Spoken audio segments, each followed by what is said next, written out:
Bienvenue sur ITV et bienvenue à Question Directe qui reçoit aujourd'hui Mohamedou Lamine Manga. Mohamed Lamine Manga, on le présente pratiquement plus au Sénégalais. C'est un historien, c'est un analyste politique et forestier. Merci beaucoup, M. Mohamed Lamine Manga, d'avoir accepté notre invitation de la Casamance où vous venez. Depuis 6 mois, le pays est géré par une nouvelle administration. Quelle analyse faites-vous de ces premiers 6 mois? Merci beaucoup, M. Diop. Permettez-moi de saluer vos téléspectateurs, les fidèles téléspectateurs de ITV et bien effectivement iRadio. Ce que je puis dire par rapport à la nouvelle situation politique, la nouvelle donne, c'est que ce nouveau régime a suscité, déjà avant d'arriver au pouvoir, beaucoup d'espoir de la part de nombreux Sénégalais. Mais au moment où nous en sommes, on peut dire que le Sénégal est à la croisée des chemins. Pourquoi? Parce qu'en réalité, en fait, les attentes sont nombreuses. Et l'administration, la bureaucratie, la nouvelle bureaucratie peine, on dirait, à trouver ses marques. Les politiques publiques qu'on espérait pouvoir prendre en fait une nouvelle tournure, c'est comme si vraiment on répétait quelque part les erreurs qui étaient commises par l'ancien régime, notamment en termes d'encadrement de l'opinion publique, parce qu'on voit depuis un moment des emprisonnements tout azimut. Mais ce que l'on souhaite juste, c'est que la justice puisse faire son travail convenablement, mais qu'il n'y ait pas une instrumentalisation de l'appareil judiciaire pour des règlements de compte. Mais beaucoup estiment que 6 mois, c'est peu pour juger un gouvernement qui vient de s'installer. Le premier ministre Ousmane Sonko a dit qu'il a trouvé le Sénégal dans un état de ruine et de désastre économique. Donc beaucoup estiment qu'aujourd'hui, vu l'ampleur des dégâts, qu'il est prématuré de juger le travail. Est-ce que c'est prématuré? Vous savez, normalement, quand un régime a ces 3 traits de caractère, que sont le patriotisme qu'ils ont, que ce soit, comment s'appelle, l'audace, ils l'ont aussi, et l'inventivité, normalement, 6 mois suffisent largement pour que les politiques publiques commencent vraiment à impacter positivement la vie des populations. Et ce que l'on voit aujourd'hui, c'est vrai, peut-être comme ils le disent, qu'il y a eu des manquements qui font que leur marge de manœuvre est un peu réduite. Mais à mon avis, ça ne peut pas être un argument, parce que ça devient un faux fuyant. On ne peut pas rejeter toute la responsabilité sur l'ancien régime. Ce régime qui est là, ils aiment le pays, ils sont patriotes, ils ont de l'audace. Mais il me semble que quelque part, quand on voit les hommes et les femmes qu'on a positionnés à tel ou tel poste ministériel ou même des directions, il y a encore le népotisme qui fait que ça va plomber leurs actions. Donc ce qui leur manque véritablement, c'est l'inventivité. Parce que l'inventivité, c'est la marque de ces hommes-là qui vont imprimer à leur société une marque indélébile en termes de progrès. Ils ont l'audace, ils ont le patriotisme en eux, mais il leur manque l'inventivité. Ce qui fait qu'on risque quelque part de répéter les mêmes erreurs que l'ancien régime avait eu à commettre. Si on fait un peu une comparaison avec Abdoulaye Wade, quand il a pris le pouvoir, Wade s'est dit que quelle que soit la situation et quelle que soit l'origine politique de quelqu'un, moi je vais le chercher parce qu'il est compétent. On avait choisi des gens qui étaient des anciens socialistes, même s'il y a de la transhumance entre temps. Mais Abdoulaye Wade a choisi des gens, peut-être qui n'ont jamais fait de la politique et qui ont été occupés des postes de responsabilité. En effet, vous savez, le mal de l'Afrique, c'est quoi? C'est-à-dire qu'on est en train de reproduire des schémas qui ont prévalu au moment où les pères fondateurs mettaient en place les États-nations. C'était le culte de la personne. Or, à mon humble avis, la finalité ultime de la politique ne doit ni être la conquête du pouvoir, ni sa conservation. La politique, l'essence même de la politique, c'est d'éduquer les masses à s'approprier des valeurs et des principes de gouvernance qui feront que, quand les hommes ne seront plus là, la société va continuer à fonctionner sur les mêmes bases. Or, ce que l'on voit aujourd'hui, c'est vrai que, en étant dans l'opposition, ce régime, ceux qui tiennent aujourd'hui ce régime, ils avaient promis quelque part de mettre en place un nouveau système de gouvernance qui permettrait vraiment aux plus compétents d'être à l'avant, n'est-ce pas, des politiques publiques. À travers quoi? Surtout les appels à candidature. Et qui parle d'appel à candidature parle en réalité de quoi? De la méritocratie, qui est un principe fondamental dans toute démocratie. Parce que ce soit l'Allemagne, les pays scandinaves, le Canada, le Japon, mais les gouvernants ont misé sur les compétences, une bureaucratie qui est faite de compétences. Et si on parle de compétences, on parle aussi de méritocratie. Mais malheureusement, à partir du moment où on a renoncé, disons, aux appels à candidature, ce qui prévaut, c'est quoi? Ce n'est plus la méritocratie, c'est plutôt du népotisme. Et qui parle de népotisme parle de clientélisme. En réalité, voilà une des tares congénitales à la société sénégalaise qu'il va falloir régler, sans quoi notre pays va continuer à tourner en rond et les politiques publiques ne seront plus efficientes. Mais à l'analyse aujourd'hui par rapport au chômage des jeunes, l'un des faits de lance de ce nouveau pouvoir, c'était de créer des emplois pour les jeunes. Mais le constat, c'est l'industrie qui l'a fait, c'est l'Agence nationale de la statistique et de la démographie a dit qu'en 3 mois, le chômage a augmenté de 5%. Alors on est passé de 19, quelques à 28, quelques %. Il y a eu aussi beaucoup de contrats qui ont été résiliés dans ces entreprises. La fois dernière, c'est les agents de Prodac qui sont réveillés, qui ont vu, qui ont été licenciés. Il y a eu beaucoup de licenciements. Oui, en fait, on peut aussi comprendre cette situation parce qu'il y a une conjoncture mondiale. Une conjoncture mondiale qui est complexifiée par la crise qui prévaut aujourd'hui au Moyen-Orient, mais également qui prévaut en Europe entre l'Ukraine et la Russie, qui chamboule un peu la géopolitique et la géoéconomie mondiale. Mais cela ne peut pas empêcher à nos États africains de tirer leur épingle du jeu. Est-ce que ce n'est pas justement dans cette crise qu'on attend l'inventivité des gouvernants? Effectivement. Et cette inventivité doit se traduire concrètement par de nouvelles initiatives dans des secteurs clés. Vous voyez, il n'y a pas un pays au monde, un État au monde qui peut octroyer de l'emploi à tout le monde. L'État-providence, à tout point de vue, ce n'est pas possible, c'est un leurre. Mais l'État peut créer les conditions de l'employabilité des jeunes. Et le génie sénégalais, il faut qu'on parvienne vraiment à créer un déclic de sorte que les jeunes puissent entreprendre. Les Sénégalais, ils sont très ingénieux, sauf que le gouvernement doit créer les conditions pour l'employabilité des jeunes, que ce soit surtout dans le secteur primaire, qui est le socle de tout développement. Quand on parle du secteur primaire, c'est l'agriculture, l'élevage. Mais quand on parle de l'agriculture, c'est sur les deux pieds, l'agro-industrie, mais aussi qu'on permette à l'agriculture vivrière de pouvoir se développer. Sans quoi, on avait des problèmes. Et l'autre chose, c'est l'élevage. Parce que l'élevage et l'agriculture sont les deux mamelles nourricières de l'humanité. Dans un pays, quand les citoyens parviennent à manger à leur faim, à se vêtir, à se loger, il y a un minimum requis qui est déjà réglé et qui peut permettre aux uns et aux autres, avec le peu d'efforts que l'État fera, de pouvoir entreprendre et de participer au progrès national. Justement, vous êtes l'une des preuves vivantes. Au sud du pays, en Casamance, vous avez développé là-bas des fermes agricoles, où vous élevez de l'élevage, en même temps de l'agriculture, vous produisez beaucoup en tant que quelqu'un qui veut montrer la voie aux jeunes. Oui, en fait, je me dis que le développement, il ne faut pas brûler les étapes. Philippe Hugon, qui est un politologue très connu, qui a fait la géopolitique, il disait souvent que les Africains ont le pied dans le néolithique et la tête dans l'Internet. Ce qui fait qu'on est écartelé. On n'a pas encore réglé en réalité les fondamentaux du développement. C'est quoi? C'est le secteur primaire d'abord, ensuite penser à l'industrialisation. L'Europe s'est développée à partir de quoi? Au Xe siècle, les souverains européens ont procédé à des grands défrichements. Et par la suite, il y a une révolution agricole. La révolution agricole a permis d'asseoir les bases d'une révolution industrielle, avant de penser au secteur tertiaire et autres. Mais nous, ici, on n'a pas encore réglé ce problème-là. Ce qui fait que notre économie dépend de l'étranger. C'est une économie qui est extravertie. On peut pas comprendre qu'avec toutes les vallées rizicoles qu'on a au niveau du Fouta, au niveau de la Casamance, que le Sénégal ne parvient toujours pas à atteindre l'autosuffisance alimentaire. L'agence SICA Finance dit que le Sénégal importe par an 1070 milliards de francs CFA en produits alimentaires. Justement, c'est parce qu'on n'a pas laissé suffisamment éclore le génie sénégalais. Monsieur Diop, vous voyez, il y a un paradoxe dans ce pays, il y a un paradoxe. Le Sénégal est habité en grande partie le long de la côte, depuis Saint-Louis, Dakar, la Petite Côte, Kaolack et Ziguinchor. Et un peu vers l'est, mais l'essentiel du pays n'est pas mis en valeur. Et la jeunesse qui vient du monde rural, ben aujourd'hui, elle s'agglutine. C'est qu'il y a une promiscuité urbaine qui fait que les jeunes deviennent oisifs. Et pendant ce temps, le développement rural est délaissé. En réalité, le développement d'un pays n'est harmonieux que si le socle est déjà consolidé. Et le socle, c'est d'abord le développement rural. Parce que nous sommes tous, en très grande partie, originaires du monde rural. Donc, tant que ce problème ne sera pas réglé, ben, les jeunes ne trouveront pas de l'occupation. Et ça crée une extraversion de notre économie qui fait qu'on importe tout ce que nous consommons presque.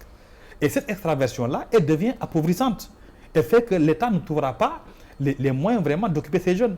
Et dans les milieux urbains, ce que nous aurons à partir de ce moment-là, c'est une bombe sociale qui fait que quand il y a des inégalités, des disparités, des tensions, il y a des frustrations. Et quand des narratifs vont naître, mais ça va conduire à des chaos. Mais le gouvernement propose des communes agricoles rurales, des communes agricoles. Oui, ils ont proposé des fermes agricoles. Bon, nous, on a parlé des fermes communautaires depuis presque 10 ans. On a conceptualisé les fermes communautaires qu'on a imaginées dans chaque communauté rurale, hein, et qui permettraient vraiment à l'État d'octroyer, par exemple, des domaines de 500 hectares à 1000 hectares où on n'aurait pas uniquement l'activité agricole, on aurait de l'activité agricole multiforme, on aurait aussi l'industrie forestière, on peut faire de la pisciculture, l'apiculture, l'aviculture. Il y a tout un tas de choses qui peuvent être faites dans ces fermes communautaires-là. Et ces jeunes peuvent être encadrés. C'est des emplois verts qu'on peut créer. On peut créer des emplois verts. Que cette jeunesse-là qui est là dans les villes puisse vraiment être occupée dans ces fermes communautaires-là. Et on peut même créer une industrie, à l'image par exemple des fermes Songhai. Les fermes Songhai, quand vous allez au Bénin, mais vous trouvez tout un tas de choses. Ce n'est pas de grandes superficies, mais vous trouvez des activités d'élevage multiformes, des activités d'agriculture, de l'industrie même. Vous voyez, il y a même des services, il y a des hôtels. Donc, c'est des fermes où on forme des jeunes à un savoir et un savoir-faire. Parce qu'il faut le dire. Mais pourtant, il y a beaucoup d'expérience au Sénégal. Il y a eu les coopératives qui ont été mises en place. Après, il y a eu, avec le Macky Sall, les PRODAC, les DAC, entre autres. Mais le problème, c'est que on n'a pas eu l'impact. On n'a pas de pôle agricole, tout ça, on n'a pas vu l'impact réel sur la vie des populations. Oui, c'est parce que dans notre société aussi, à part ce népotisme dont j'ai parlé, il y a une tare congénitale dans notre société qui est le masla. Monsieur Diop, dans ce pays, nous parlons beaucoup. Les Sénégalais parlent beaucoup, mais ils travaillent très peu. Moi, quand je voyage dans la sous-région, je vois nos autres, disons, congénères africains, comment ils travaillent. Quand j'évalue les labeurs d'un paysan ghanéen ou béninois, il faudra 10 paysans sénégalais pour accomplir cette même labeur. C'est incompréhensible. C'est parce que aussi les structures d'encadrement de l'État sont quelque part dévoyées. Ouais, nous, en Casamance, pendant longtemps, il y a eu des projets, mais ces projets ont plus été budgétivores. C'est-à-dire que ça a servi à entraîner la bureaucratie, acheter des véhicules, mais la vie des paysans au quotidien n'est pas impactée. Et aujourd'hui, dans ce pays, il faut le dire, les paysans ou les éleveurs sont les laissés pour compte de nos politiques publiques. Or, il y avait un sommet à Maputo qui avait préconisé que tous les États africains œuvrent à octroyer au moins 15% du budget national à l'agriculture. Est-ce qu'on en est à ce stade-là au Sénégal? Mais non. Et donc, il faut, je pense, réorienter les politiques publiques de sorte que vraiment, il y ait disons, un développement inclusif qui puisse prendre en compte, disons, ceux du monde rural. Parce que si le monde rural n'est pas pris en charge, ben, ils vont juste, c'est l'exode qui fera qu'ils vont abandonner leur activité dans le monde rural. Ils viendront grossir les rangs, disons, des populations urbaines. Et là, ça crée encore d'autres goulots d'étranglement. Qu'est-ce qu'il faut faire justement pour que ce nouveau régime change de paradigme par rapport à ces questions bien précises? À mon avis, il faut revenir aux fondamentaux disons, d'une gouvernance vertueuse qui passe par quoi? Disons, la méritocratie. Pour n'importe quel poste qu'il faudra mettre en compétition, il faut miser sur les compétences, sur le mérite. C'est comme ça que des pays comme l'Allemagne ont pu vraiment se développer. Pourtant, l'Allemagne, qui était un petit poussé en Europe, il y a un souverain qu'on appelle Frédéric II, qu'on a surnommé aussi le despote éclairé, mais il s'est fait entourer d'hommes d'expertise. Voltaire même était parmi ses conseillers. Et sont eux qui sont vraiment battus, ils sont mis ensemble pour faire de l'Allemagne cette nation qui aujourd'hui rayonne en Europe et qui a inspiré d'autres démocraties comme les démocraties scandinaves et même plus tard le Canada. Donc, il faut miser sur les compétences. C'est ça qui peut développer ce pays. Mais le Sénégal a aussi beaucoup de potentiel. Il y a la jeunesse déjà qui est là, qui est une force extraordinaire. Il y a aujourd'hui les découvertes de gaz, de pétrole, il y a les découvertes de l'or un peu partout. Mais on se demande, est-ce que ces richesses servent un peu à faire bouger le pays? Oui, c'est parce que aussi, quelque part, en dehors de ces deux aspects dont je vous parle, que sont, disons, la bonne gouvernance, mais la méritocratie, c'est que, en dehors de cela, il y a aussi des principes qu'il faut ériger en principes sacro-saints, que sont la transparence dans la gestion des affaires publiques, la reddition des comptes, que l'on soit coupable de manquement ou pas, il faut rendre compte. Et pour ce faire, il faut que les corps de contrôle de l'État soient suffisamment outillés pour procéder à un maillage territorial, de sorte que chaque individu qui sera rendu coupable d'errement puisse être sanctionné. Ça, c'est l'exemple. Donc, la transparence, la reddition des comptes, la bonne gouvernance, mais qui fait que même au niveau des municipalités, le citoyen qui voudrait savoir comment l'argent du contribuable est dépensé, qu'il puisse s'en imprégner. En dehors de cela, je pense que le Sénégal devrait évoluer progressivement vers une démocratie parlementaire telle qu'on en a connue entre 1960 et 1962. Parce que cette démocratie parlementaire qui permettra, disons, aux députés de contrôler l'action du gouvernement et en cas de manquement, de sanctionner par des motions de censure ou de réorienter, mais qui permettrait aussi aux citoyens de pouvoir contrôler l'action des parlementaires. Et cela créera en réalité une confiance qui va être le socle de ce développement. Mais l'autre principe fondamental, et je le réitère, c'est la méritocratie dans tous les secteurs. Que le mérite soit promu et ce qui permettra aux uns et aux autres. Et quand on parle du mérite, ce n'est pas uniquement les compétences, ce sont aussi les valeurs qu'on incarne. Ces valeurs-là qui font que, en réalité, quand on est responsabilisé quelque part, on a plus peur de décevoir que de chercher vraiment à s'enrichir. Comme ça, on a fait, par exemple, les pays scandinaves, vous connaissez bien ce qui se passe là-bas. Est-ce que la différence entre ces pays et nos pays, ce n'est pas le fait que les gens aient misé, beaucoup investi dans l'éducation? Très bien. Ils ont misé sur l'éducation parce qu'ils ont compris en réalité que la finalité de la politique, comme je l'ai dit au début de l'émission, c'est plutôt d'éduquer les masses à s'approprier des valeurs et des principes de gouvernance. Je prends par exemple la politique pétrolière de la Norvège. La Norvège a été un pays relativement pauvre, sinon parmi les plus pauvres de l'Europe, jusqu'au début des années 70. C'est au moment où ils ont découvert le pétrole qu'ils ont réfléchi à quelle politique mettre en œuvre. Aujourd'hui, ils ont ce qu'on appelle Oil for Development, qu'ils appellent également en norvégien Olie for Utvikling, c'est-à-dire le pétrole pour le développement, qui leur a permis d'avoir un fonds souverain, mais avec ces piliers, n'est-ce pas, de la démocratie qui permettent de sanctionner quand il faut sanctionner, de rendre compte et aussi d'encadrer et de redistribuer les ressources. Ça leur a permis de créer même un fonds pour les générations du futur. Parce que les Norvégiens ont compris qu'ils ont vécu sans le pétrole, ils vivront avec le pétrole et un jour, il reviendra un moment où le pétrole ne sera plus là. Et pourtant, au moment où ils ont découvert le pétrole, les Américains, à travers la compagnie Shell et ExxonMobil qui appartient aux Britanniques, ils leur ont demandé de signer des contrats qui ne seraient pas à l'avantage des Norvégiens. Mais c'est des hommes d'État qui ont été vraiment, disons, préoccupés par l'avenir du pays, qui leur ont dit non, écoutez, nous avons vécu sans ce pétrole, nous allons vivre avec, un jour adviendra, on vivra sans. Mais on fera tout pour que notre pays puisse en tirer profit. Voilà pourquoi, vous savez, en Norvège, les compagnies étrangères payent 28% de taxes au niveau local, sur les recettes. Donc 28%. Mais les compagnies pétrolières vont payer un surplus de 50%. Ce qui fait que l'État norvégien va percevoir 78% sur les gains que font ExxonMobil et Shell. Pourtant, c'est des compagnies étrangères. Ces compagnies ont accepté.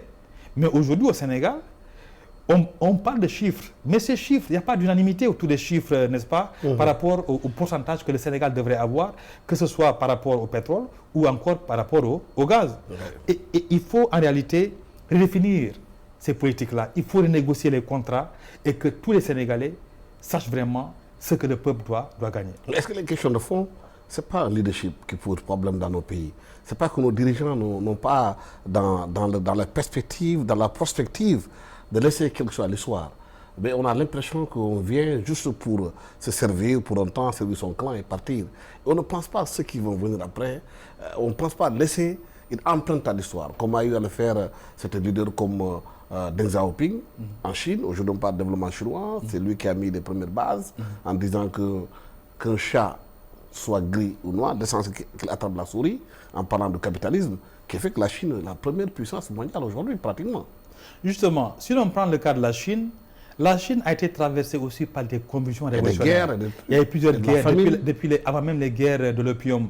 Il y a eu des guerres de l'opium, n'est-ce pas, et d'autres guerres qui ont fait que les Chinois ont cherché la voie indiquée par rapport au développement. Vous avez parlé de Deng Xiaoping, parce que quand Mao était là, après la chute de la fin du régime de Mao, mais ce qui s'est passé, parmi les leaders, il y a eu deux camps. Ceux qui étaient des conservateurs et ceux qui étaient pour le progrès, qui considéraient qu'en réalité, d'accord, il fallait que la Chine puisse conserver ce qu'elle avait de plus valeureux, en termes de tradition et autres, mais que par rapport au progrès, qu'il fallait s'ouvrir. Voilà pourquoi la Chine, aujourd'hui, est aussi engagée quelque part dans une sorte de libéralisme qui lui permet vraiment d'aller conquérir le marché international.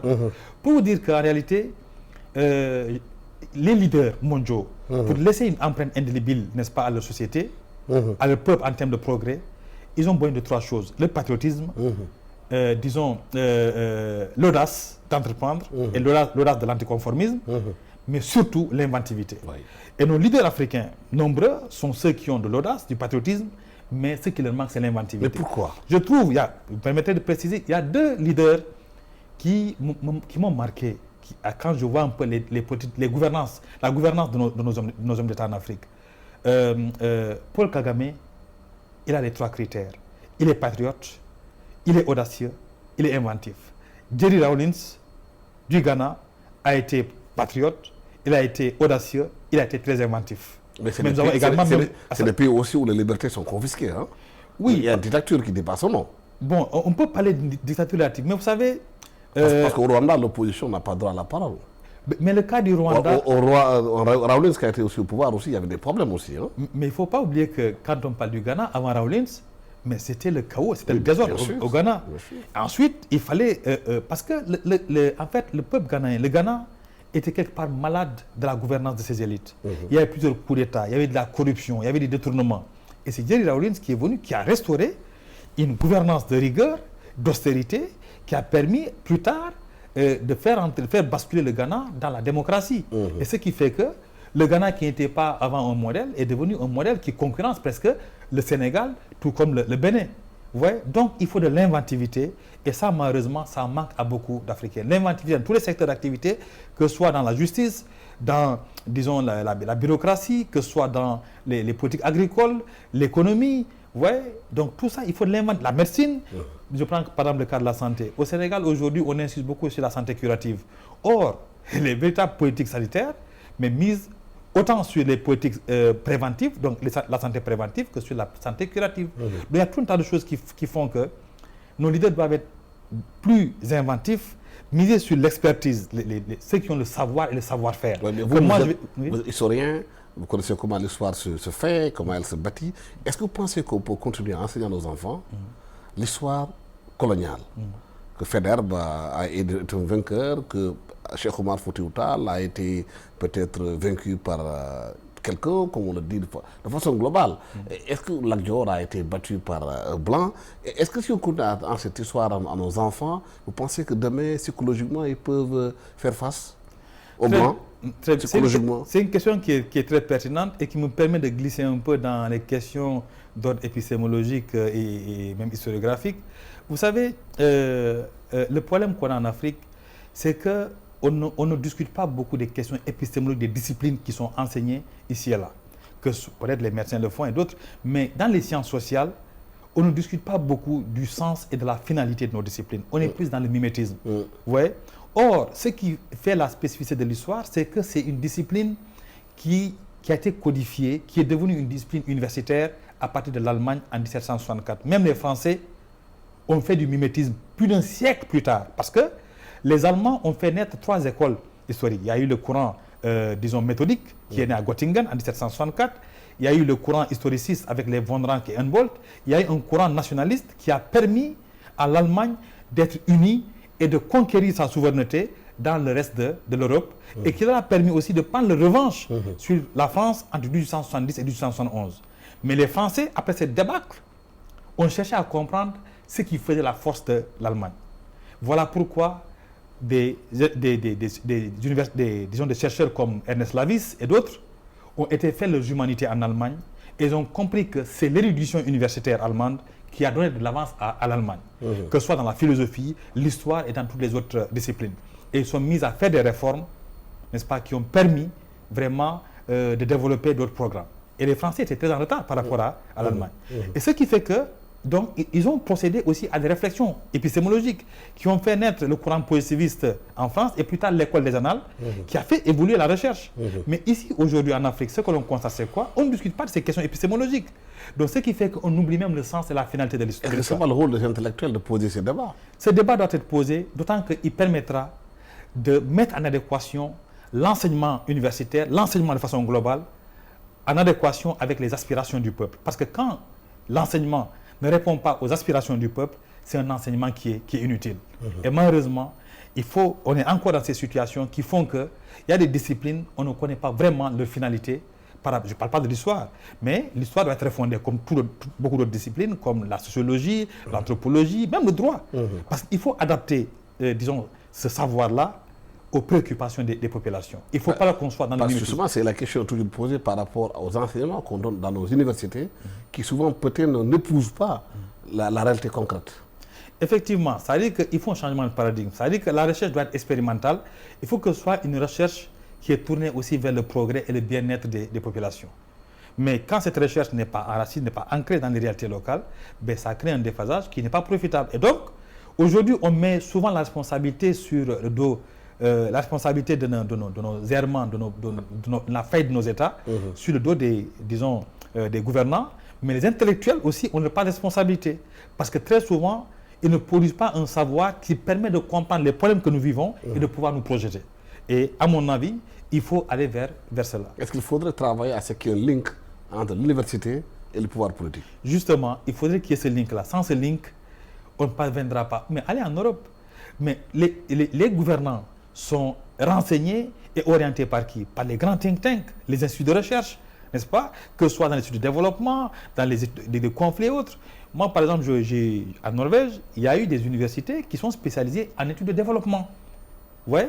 Mais ici au Sénégal, ben, je ne vois pas des universités ou des instituts qui prennent en charge les questions de développement. On a l'IRD qui fait de la recherche, mais c'est un institut qui est en très grande partie financé par la France. Mais est-ce que cet institut-là, disons, travaille pour les intérêts du Sénégal ou pour les intérêts de la France? C'est une question qu'il faut se poser. Donc, les pouvoirs publics doivent aussi beaucoup miser sur la recherche. Subventionner la recherche pour que les chercheurs puissent produire, disons, un savoir et un savoir-faire qui puissent vraiment aider à régler nos problèmes. Oui, les nouvelles autorités ont travaillé beaucoup sur ces questions en disant qu'il faut un développement endogène. Est-ce que ce développement endogène passe justement par cette prise de conscience qu'il faudrait davantage travailler avec des chercheurs africains qui travaillent sur des réalités africaines? En réalité, quand on parle de développement endogène, d'accord, c'est un vœu pieux, mais il ne faudrait pas que ça se limite à des déclarations d'intention. Au contraire, il faut aller au-delà. Moi, j'ai la conviction que le savoir à lui tout seul ne peut pas développer. Parce que le savoir, s'il est théorique, il faut de l'action. Il faut ce que je pourrais appeler, disons, un savoir et un savoir-faire. C'est-à-dire qui est pris en charge par des théories praticiens. Ceux qui ont maîtrisé le savoir d'érudition, mais qui le traduisent en actes concrets dans tous les domaines. Et également qu'on se mette au travail, parce qu'on ne travaille pas assez dans ce pays-là. Mais comment faire justement pour que les gens travaillent plus dans ce pays? Est-ce qu'aussi il n'y a pas de question plus profonde, celle de la famille, où aujourd'hui on constate que les familles sénégalaises, de façon globale, l'éducation qu'on devait donner à nos enfants n'est plus donnée, les enfants sont abandonnés eux-mêmes, ils ne sont pas mis dans des secteurs de performance, et quand ils sortent de la famille, ils sont pratiquement désarmés. Oui, c'est parce qu'en fait, il y a cette quête de modernité au quotidien qui fait qu'en Afrique, il y a de ces valeurs qu'on avait qui ne sont plus incarnées. On est dans le mimétisme. Nos référents aujourd'hui, c'est l'Occident. Vous voyez? Ce qui fait qu'il y a des valeurs de solidarité, de respect des anciens, de gérontocratie, n'est-ce pas? Les codes qu'on avait auparavant, les codes sont chamboulés. Mais vous voyez par exemple, nous, on est nostalgique des contes quand on se mettait autour du feu et que la vieille, n'est-ce pas, de la maison nous faisait des contes. Mais c'était aussi la morale, vous voyez, qui fait que très tôt, on est conscient de ce qu'il faut éviter, des interdits, des codes qu'il ne faut pas briser, tout ça. Mais à partir du moment où il n'y a plus ce cadre de socialisation, mais ce que l'on voit, c'est quoi? C'est qu'on répète, on est dans le mimétisme de ce que l'Occident fait. Et ça nous sort vraiment de nos canevas et ça nous désoriente. Donc il faut revenir à cela, que également au niveau des familles, que l'on soit moins tourné vers... parce que les médias aussi jouent un rôle.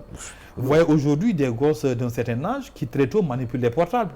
Pourtant, quelqu'un qui est dans ces tics, Bill Gates, a dit une fois dans un documentaire que ses enfants n'ont pas de portable ou d'ordinateur avant 15 ans. Mais vous voyez, aujourd'hui, les parents, pour se donner du temps, ils préfèrent donner des portables à leurs enfants. Mais là, on ne socialise pas, on n'éduque plus les enfants. Et quand l'enfant n'est plus éduqué, il va juste répéter des choses qu'il voit à travers les médias et qu'il va prendre comme étant des choses qu'il faut répéter. Et là, ça nous crée des problèmes. Donc, ce qui nous plonge dans ces situations, En réalité, il faut revoir tout le système éducatif et l'adapter à nos besoins, aux aspirations du peuple. Le dernier conseil des ministres, ils ont parlé de la mise en place d'une haute autorité, entre guillemets, qui va s'occuper des questions de l'éducation. On parle de plus en plus d'introduire l'anglais dès le bas âge, peut-être même à la maternelle. Ce n'est pas des pistes qui peuvent aujourd'hui aider un peu? Ça pourrait aider, mais je pense qu'en fait, il faut une synergie. Parce que quand on parle de l'État, il y a certes les pouvoirs publics, mais il y a aussi les citoyens. Au niveau des quartiers, de la même manière qu'on procède à l'école, il faudrait voir comment impliquer, par exemple, les chefs coutumiers, comment impliquer les imams, comment impliquer l'église, n'est-ce pas? Donc, que tout le monde, disons, s'approprie vraiment ce projet-là, qu'il va falloir définir, élaborer à travers vraiment un document ou, je ne sais pas, des programmes qui peuvent être déroulés.